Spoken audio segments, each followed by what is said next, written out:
pay-per-view se déroulant ce samedi sur le WWE Network, il s'agit du deuxième et dernier pay-per-view en Arabie Saoudite cette année. Salut à tous, c'est Jimbo et aujourd'hui on se retrouve pour les résultats de Crown Jewel 2022.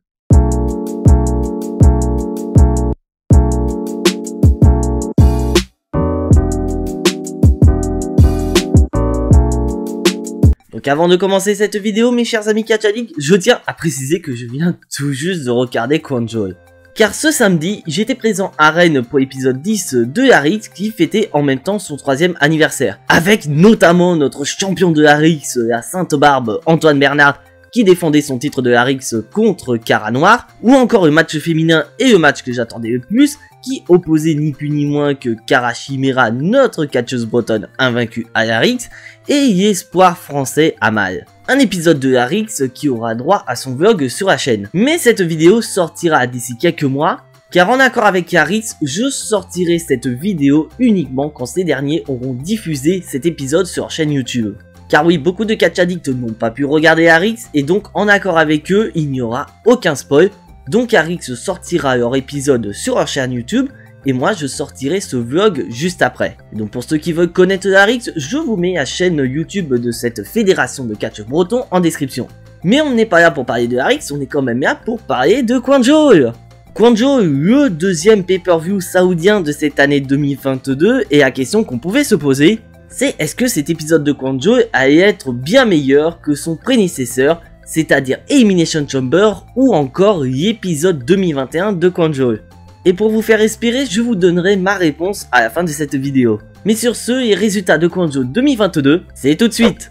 Et là, la WWE a fait un choix super étonnant, car le match d'ouverture sera ni plus ni moins que le match que j'attendais le plus, opposant Bobby Lashley à Brock Lesnar.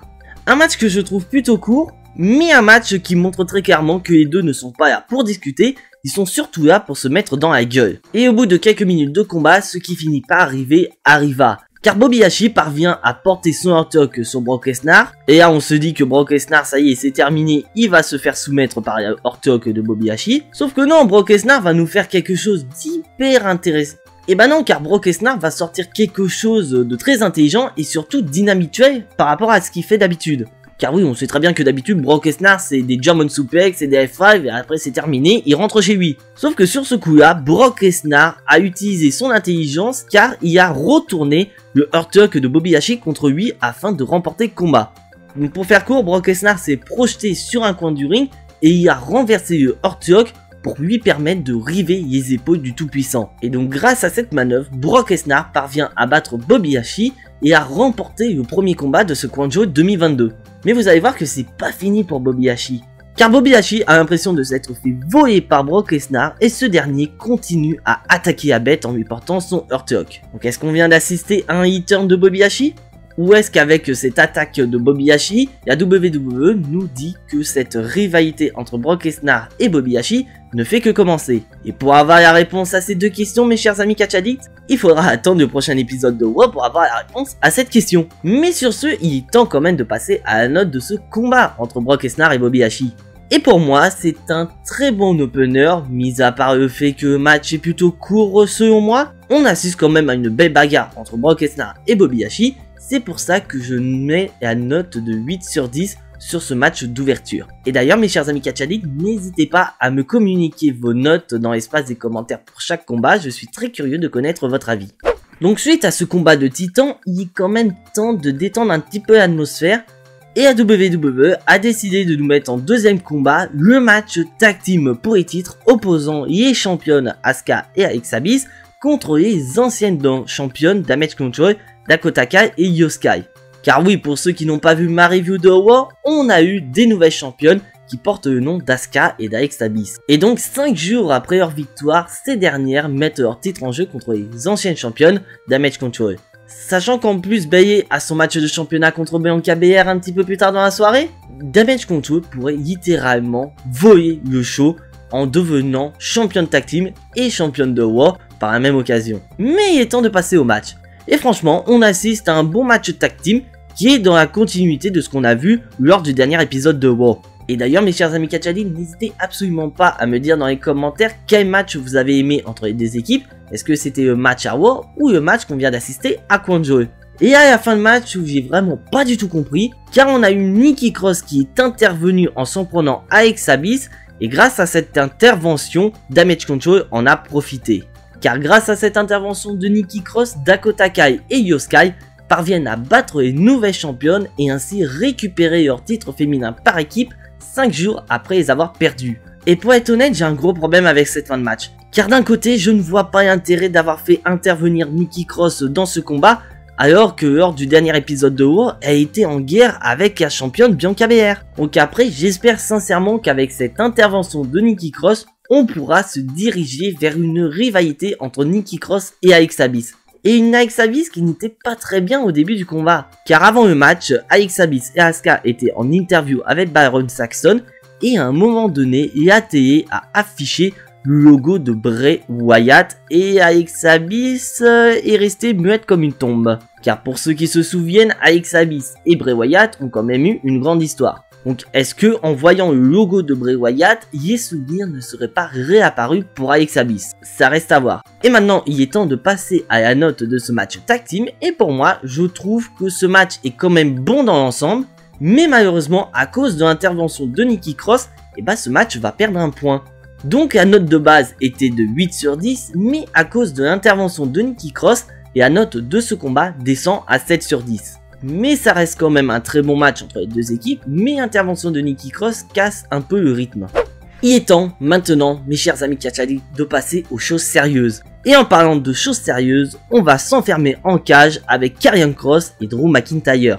Car oui, Drew McIntyre a voulu mettre cette stipulation dans le but d'éviter les interventions de Scarlett Bordeaux. Mais cette cage ne va pas suffire car Scarlett Bordeaux va intervenir plusieurs fois durant ce combat. Notamment à un moment où Drew McIntyre a voulu sortir de la cage, sauf que Scarlett Bordeaux lui a aspergé du spray qui lui a coûté le match à Extreme Rules et elle en a profité pour vaporiser l'arbitre. Mais comme si ça suffisait pas, Scarlett Bordeaux a voulu mettre davantage de bâtons dans les roues de Drew McIntyre. Sauf que son plan va se retourner contre Karrion Kross.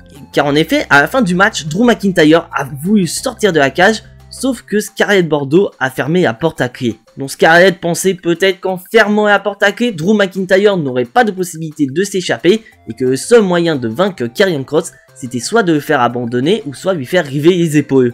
Sauf que Scarlett, tu n'as pas eu les règles du Stick Cage match. Effectivement, sortir de la cage par la porte représente un petit handicap, mais il y a quand même une autre option de sortir de la cage.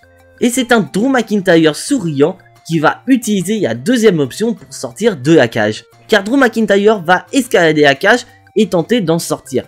Sauf que le problème, c'est que le plan de Scarlett va se retourner contre Karrion Kross car cette dernière va perdre du temps pour tenter de déverrouiller la cellule pour permettre à Karrion Kross de sortir par la porte. Et ce petit contretemps va être favorable à Drew McIntyre car ce dernier va remporter le combat en sortant littéralement de la cage par le haut. Donc si vous avez bien suivi la rivalité mes chers amis Catch Addict, on est à un partout entre Drew McIntyre et Karrion Kross. Donc on peut supposer qu'au prochain PLE qui sera les Survivor Series qui aura lieu dans même pas 3 semaines, on pourrait avoir la der entre Drew McIntyre et Karrion Kross. Et maintenant mes chers amis Catch Addict, il est temps de passer à la note de ce combat. Et pour être honnête avec vous, ce match en cage entre Drew McIntyre et Karrion Kross est bien meilleur que le match qu'on a eu lors d'Extreme Rules. Car vraiment, on est dans une stipulation qui est bien utilisée, car les deux sont littéralement en train de se taper sur la gueule dans la cage. Et donc une belle bagarre dans une cage qui mérite un beau 8 sur 10 entre Drew McIntyre et Karrion Kross. Donc après maintenant, reste à voir si on aura cette troisième confrontation au Survivor Series, ou bien on l'aura droit en weekly. On verra ça. Maintenant qu'on est sorti de la cage mes chers amis Catch Addict, on va passer à un match 3 contre 3. Le match 3 contre 3 qui va opposer le Judgment Day à The OC. Et bien sûr, à noter mes chers amis Catch Addict que Rhea Ripley est aux abords du ring pour soutenir ses partenaires du Judgment Day. Et vous allez voir que ça a quand même son sens d'avoir Rhea Ripley aux abords du ring. Car en effet, durant toute la rivalité, Rhea Ripley était l'élément qui pouvait changer la donne entre le Judgment Day et The OC. Et d'ailleurs un The OC qui nous spoilait potentiellement l'arrivée d'une catcheuse pour venir à bout de We Are WP et ainsi permettre à The aussi de remporter la confrontation face au Judgment Day. Mais bon, spoiler alert, il n'y aura aucune présence féminine du côté de The aussi et donc We Are WP aura le champ libre. Mais il est temps quand même de parler du match. Dans l'ensemble, nous avons un bon match entre les deux clans et à noter quand même que Dominic Mysterio se fait de plus en plus huer par le public, même le public saoudien. Et franchement, je sais pas vous, mais j'adore de plus en plus ce Dominic Mysterio heel ultra arrogant et qui est prêt à se comparer à une des plus grandes légendes du catch mexicain, Eddie Guerrero. Et bien sûr, ce qui va finir par arriver arriva, car We Are WP va intervenir dans le combat et permettre à ses partenaires du Judgment Day de remporter leur confrontation face à The aussi. Et pour ceux qui n'ont pas vu mon pronostic, j'avais pronostiqué une victoire du Judgment Day, car pour moi, on sent que Judgment Day est en train de monter petit à petit en puissance et devenir vraiment le clan par excellence du côté de WoW.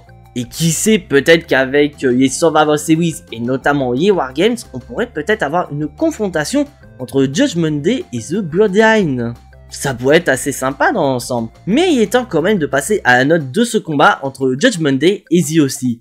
Un match qui, sans aucune surprise, va se terminer avec une victoire de Judgment Day grâce à une intervention de We Are WP. Mais si tu retires l'intervention de We Are WP, nous avons quand même un bon match 3 contre 3. C'est pour ça que je mets une bonne note. Et cette note est ni plus ni moins qu'un 7 sur 10. Donc après, reste à voir si la rivalité entre Judgment Day et The aussi est officiellement terminée, ou on aura vraiment la présence d'une catcheuse aux côtés de The aussi pour venir à bout de We Are WP. Si c'est vraiment le cas, mes chers amis catchadis, n'hésitez pas à me dire dans les commentaires quelle catcheuse vous verrez venir en aide à The aussi pour venir à bout de We Are WP. Moi j'ai ma petite idée et je pense à mon avis quand elle va renaître de ses cendres, ça va être un véritable cauchemar pour We Are WP.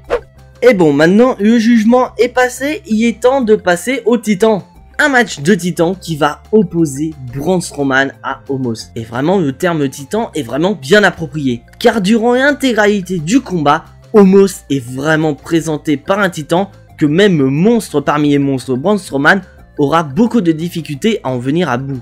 Car bien que Braun Strowman parvient à renverser la tendance quelquefois dans le combat, Omos parvient aussitôt à le calmer avec notamment des big boots ou encore des épreuves de force face aux monstres parmi les monstres. Mais bon, je pense que Braun Strowman avait de plus besoin de cette victoire qu'Omos, et c'est donc un Braun Strowman qui rassemble ses dernières forces et porte son Running Power Slam sur Omos afin de remporter le combat. On sait pas pour démériter la performance d'Omos, mais il est très clair que Braun Strowman avait beaucoup plus besoin de cette victoire que ce dernier.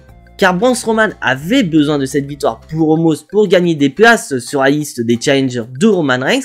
Et je pense qu'avec cette victoire sur Omos, Braun Strowman en a gagné des places. Donc après, est-ce que cette rivalité entre Omos et Braun Strowman est officiellement terminée? Je pense que oui, parce qu'il n'y a aucune...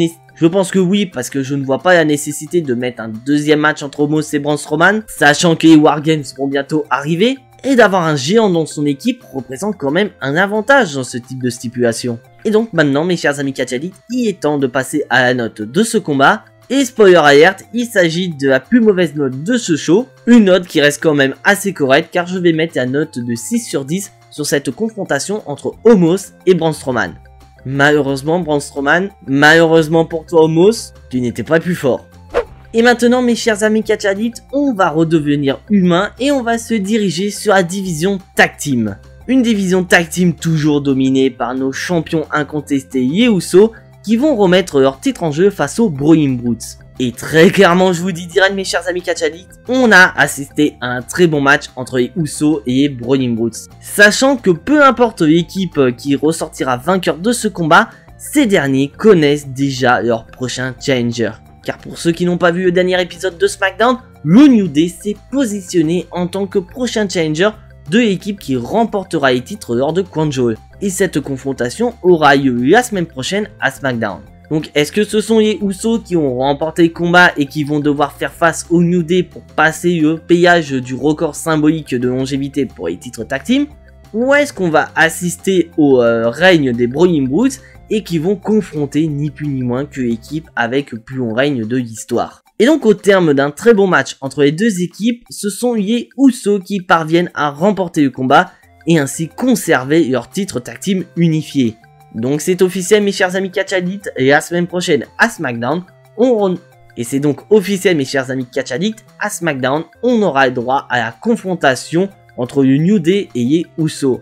Et c'est vrai que c'est une confrontation que j'attendais, après j'espère sincèrement, et je suis entièrement d'accord avec vous, que ce sera qu'une seule confrontation entre les Usos et le New Day. Parce que oui, depuis plusieurs années, on n'arrête pas d'avoir cette confrontation entre les deux équipes. Donc ok, je suis d'accord qu'on a affaire à deux des plus grandes équipes, voire même deux plus grandes équipes de l'histoire de la WWE, mais à force d'en faire, je commence à en avoir ras-le-bol.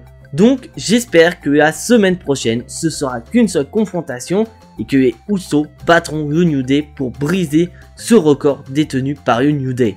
Bon, j'ai assez parlé de SmackDown, on est quand même à Crown Et il est temps de parler de la note de ce combat. On a affaire quand même à un bon match tag team entre les Brawling Brutes et les Usos, je ne le cache pas. C'est donc pour ça que j'ai mis la note de 8 sur 10 pour ce match tag team. Et franchement, qu'est-ce que ça fait du bien de voir les Usos combattre, parce que j'ai l'impression qu'ils sont en train de faire comme Roman Reigns. Parce que si Roman Reigns n'est pas là, les Usos ne le sont pas aussi.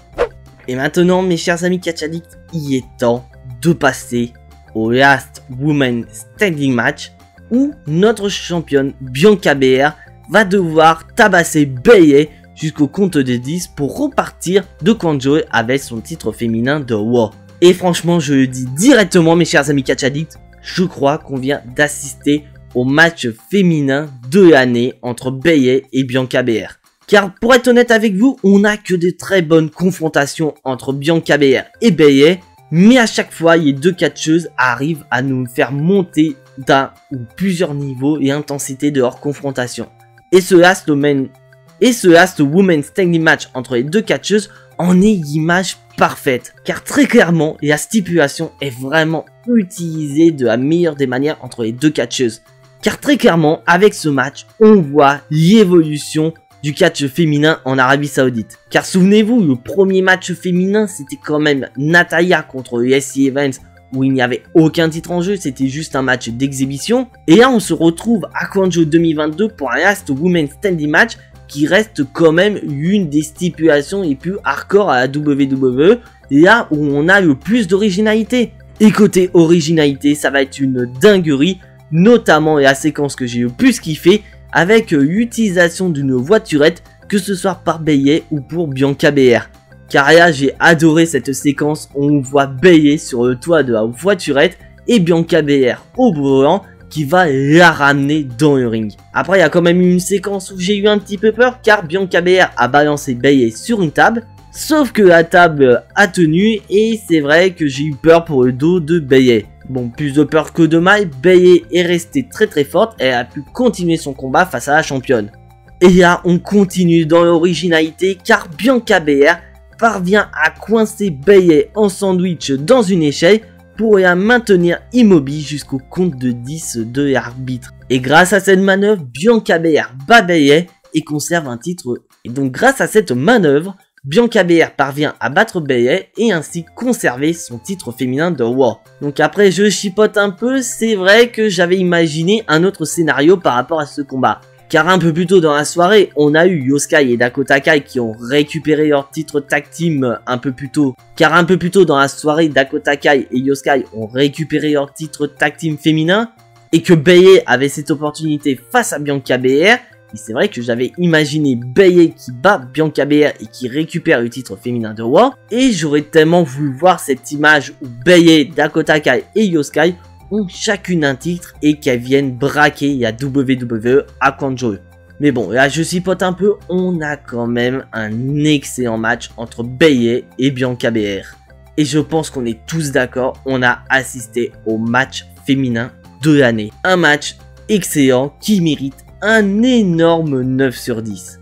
Donc après la question qu'on peut se poser c'est est-ce que la rivalité entre Bianca Belair et Bayley est officiellement terminée avec cet excellent Last Woman Standing Match. Car comme je vous ai dit un peu plus... Car comme je vous l'ai expliqué, la WWE ne fait qu'augmenter l'intensité de ces combats entre Bianca Belair et Bayley. Et est-ce qu'avec ce Last Woman Standing Match, est-ce qu'on vient d'assister au niveau maximum de cette intensité entre les deux catcheuses? Personnellement, je pense que oui, donc il est temps de tourner la page et de passer à autre chose. Mais bien que Bayley ait perdu le combat, je pense pas qu'elle soit du tout décrédibilisée, parce que au contraire, elle a vraiment fait tout ce qu'il fallait pour venir à bout de la championne. Sauf que la championne est beaucoup trop forte. Et maintenant, la question qu'on peut se poser, c'est quelle catcheuse ira taper la championne? Personnellement, je veux voir Rhea Ripley avec... Personnellement, je veux voir Rhea Ripley Awa aller confronter Bianca Belair et on se dirigerait vers cette opposition entre les deux catcheuses. Car pour ceux qui ne savent pas, Rhea Ripley a quand même son opportunité depuis Money in the Bank. Donc il est temps pour Bianca Belair d'avoir une adversaire très forte et cette catcheuse, c'est Rhea Ripley. Êtes-vous d'accord avec moi mes chers amis catch addicts?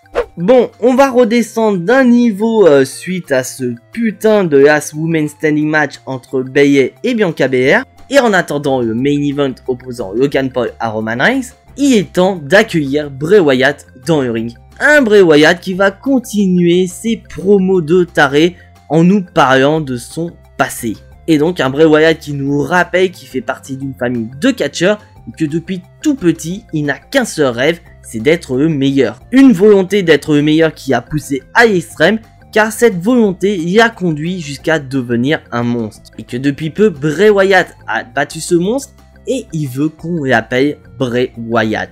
Sauf que malheureusement pour Bray Wyatt, ce dernier va être une nouvelle fois confronté face à Oncle Howdy et ce dernier veut vraiment que Bray Wyatt récupère son masque et bascule à nouveau vers le côté obscur. Et franchement, c'est un segment que je kiffe, j'adore Bray Wyatt, j'adore ses promos, et j'adore surtout le mystère qui plane autour de son personnage. Car là, on voit vraiment des références à The Fiend, où Bray Wyatt, à cette époque, était devenu un monstre, il avait vraiment sombré au côté obscur, et que maintenant, on a affaire à un Bray Wyatt qui est reparti du côté lumineux, et on a Oncle Howdy qui veut qu'une seule chose, c'est que Bray Wyatt rebascule du côté obscur, et redevienne le monstre qui a été. Donc c'est vrai que ça peut être très intéressant et j'attends qu'une seule chose, c'est qu'on va avoir cette confrontation dans le futur entre Oncle Howdy et Bray Wyatt. Parce que je pense qu'on a beaucoup de théories par rapport à l'identité de Oncle Howdy, donc je vais pas en dire davantage, je veux garder ce mystère jusqu'au bout entre les deux. Et maintenant mes chers amis catch addicts, il est temps de passer au main event de ce Crown-Jewel 2022. Notre chef tribal Roman Reigns va défendre ses titres face à la superstar de YouTube Logan Paul. Très honnête avec vous, au début j'avais un petit peu peur de ce match parce qu'on sait tous que Logan Paul est certes un avant. Et vraiment au début j'avais peur de ce combat car on sait tous que Logan Paul certes est un très bon fan de catch, il s'investit de plus en plus pour nous faire des dingueries, mais c'est quand même son troisième match à la WWE, et son troisième match, c'est un match de championnat. Donc c'est vrai que j'avais un petit peu peur, mais pour être honnête avec vous, je suis tombé sur le cul. Parce que très clairement, je pense qu'on est tous d'accord, on vient d'assister au match de l'année.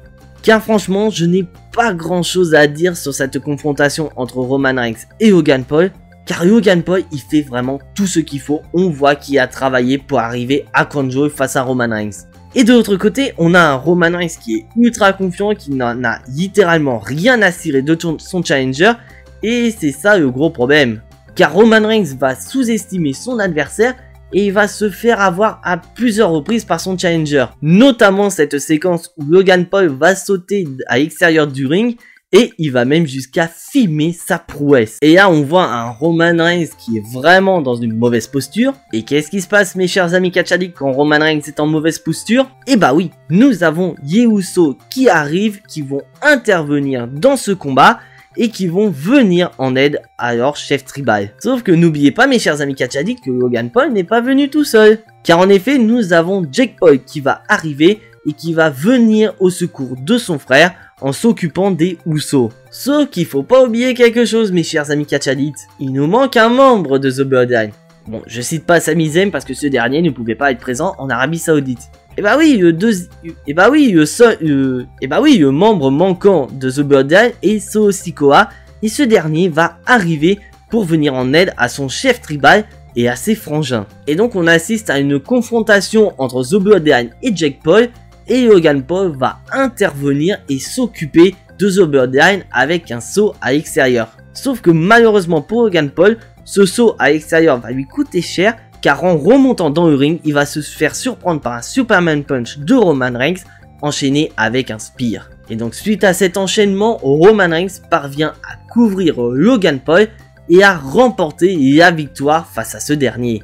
Et c'est un Roman Reigns de plus en plus fort qui vient à bout de son challenger et qui quitte l'Arabie Saoudite en tant que chef tribal, mais surtout en tant que champion incontesté de la WWE. Très honnête avec vous mes chers amis catch addicts, on vient d'assister de très loin au meilleur match de Crown Jewel.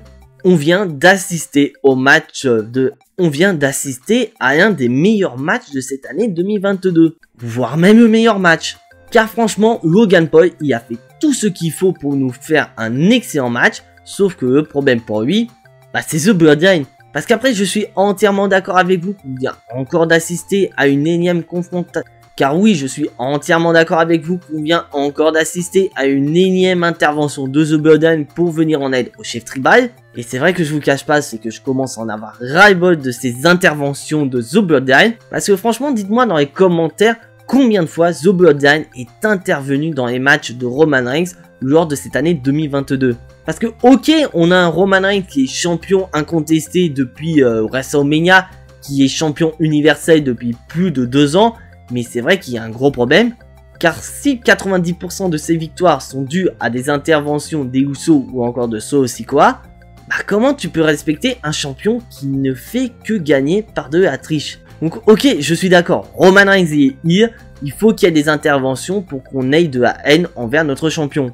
Mais le problème c'est que quand tu vois que Roman Reigns durant l'intégralité de la rivalité face à Logan Paul, il en avait rien à foutre de ce dernier, et que là à Crown Jewel, il faut qu'on ait les Usos ou encore Solo Sikoa qui viennent lui sauver les fesses. Car là on avait quand même un Roman Reigns qui en avait littéralement rien à foutre de son challenger, et il suffit qu'il soit en difficulté pour qu'on ait les Usos qui viennent le sauver. Donc après qui sait, on verra à SmackDown si Roman Reigns va remercier ses cousins ou encore il va péter un câble parce qu'il pouvait gérer Logan Paul et que les Usos sont intervenus sans lui demander son accord. On verra ça. Mais pour l'heure, mes chers amis catch addicts, il est temps de passer à la note de ce combat. Et franchement, c'est un match que j'ai kiffé entre les deux catcheurs. C'est pour ça que je mets une note de 9 sur 10. Car très clairement, c'est un 9 sur 10 bien mérité. Et c'est vrai que ça méritait peut-être un 10 sur 10. Mais pour moi, pour qu'il y ait un 10 sur 10, il faut vraiment avoir le match parfait. Et pour moi, ce match n'est pas le match parfait, mais il reste quand même excellent. Et maintenant, mes chers amis catch addicts, il est temps de passer au bilan de ce Crown Jewel 2022. Et pour être honnête avec vous, on a un très bon pay-per-view en Arabie Saoudite. Car je pense qu'on est tous d'accord, Crown Jewel est bien meilleur que son prédécesseur, c'est-à-dire Elimination Chamber. Mais la question qu'on peut se poser, c'est est-ce que ce Crown Jewel 2022 est meilleur que l'édition 2021? Je pense que oui. Car pour moi, on a quand même des matchs dans l'ensemble qui sont plutôt bons, des matchs qui sortent du lot, notamment le Last Women Standing Match ou encore le Main Event. Mais on a également des bons matchs comme un bon opener entre Brock Lesnar et Bobby Lashley. Un match plutôt court, je ne cache pas, mais quand même un très bon match. Et donc grâce à ces bons matchs dans l'ensemble, on a quand même un très bon PAE. Et maintenant mes chers amis catch addicts, il est temps de passer à la note globale de Crown Jewel. Et dans l'ensemble j'ai plutôt bien aimé j'ai très bien aimé ce Crown Jewel 2022, c'est pour ça que je vais mettre la note de 8 sur 10 pour ce PAE. Et vous, mes chers amis catch addicts, quelle note allez-vous mettre pour cet épisode 2022 de Crown Jewel? Je suis curieux de connaître vos avis dans les commentaires. Et voilà, c'est tout pour ces résultats de Crown Jewel 2022. Si bien sûr, mon cher ami catch addict, tu n'es pas encore abonné à la chaîne, je te laisse le faire, c'est entièrement gratuit, ça soutiendra la chaîne. À lâcher ton plus gros pouce bleu qui fait également plaisir à la chaîne. Et surtout, à activer la petite cloche pour être notifié des prochaines vidéos. Et en parlant de vidéos, on se retrouve mardi pour les résultats de le Raw post Crown Jewel. Mais en attendant, soyez tous très fiers d'être des catch addicts. C'était Jimbo, et à la prochaine!